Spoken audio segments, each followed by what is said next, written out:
Programang ito ay rated SPG. Striktong patnubay at gabay ng magulang ang kailangan. Maaaring may masiselang tema, lengguwahe, karahasan, sexual, horror o droga na hindi angkop sa mga bata.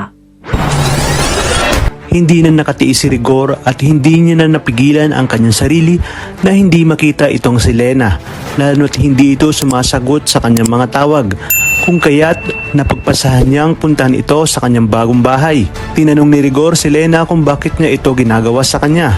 Wika ni Lena na si Rigor na mismo ang nagsabi na dumistansya siya at itigil na ang kanilang relasyon dahil sa paghihinala nga ni Marites. Sinabi ni Rigor na pinipilit niyang tiisin ang kanyang nararamdaman, ngunit parang may pumipigil sa kanya at parang tuluyan na nga siyang napamahal kay Lena. Tinanong naman ni Lena kung nasasaktan ba itong si Rigor, kung kaya't inamin ni Rigor na mahal niya na yata itong si Lena. Dito nga ay nagsunggaban sila at may nangyari na naman sa kanila, habang si Nanoy at Tinding naman ay kasalukuyang papunta sa supplier nila ng paninda, kung kaya't sa ikalawang pagkakataon ay makikita silang muli ni Nanoy at Tinding. Pababaunan kasi ng halik at yakap ni Rigor si Lena. Hindi niya inakalang dadaan doon si Nanoy at Tinding, at kung dati nga ay nakita ni Tinding na magkahawak kamay lang habang sabay na kumakain si Rigor at Lena, ngayon ay mas matindi na nga dahil malinaw pa sa tubig na nakita ni Tinding na naghahalikan ang dalawa. Kung kaya't hindi nakapagpigil si Tinding at sinugod dito si Rigor. Ayon kay Tinding, walang lihim na hindi nabubunyag at huling-huli niya na ito. Kaya't wag na umano silang magkaila. Sisiguraduhin umano ni Tinding na malalaman ito ni Marites.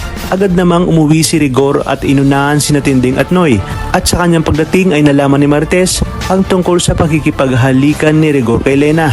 Ngunit mariin itong itinanggi ni Rigor dahil nilalason lang daw ni Tinding ang utak ni Marites.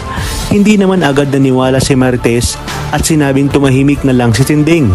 Hanggang sa isang araw ay si Lena mismo ang dumalaw sa bahay ni Rigor at pinapili nga si Rigor kung kanino ito sasama. Dito na ibinunyag ni Lena ang kanyang pagdadalang tao.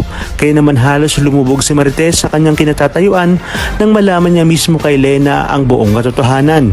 Sa inyong palagay, marapat lang kayang hiwalayan ni Marites si Rigor para na rin magkaroon ng katahimikan sa tahanan ng mga dimagiba? Talagang kapanapanabik ang mga susunod na tagpo sa teleseryeng ito.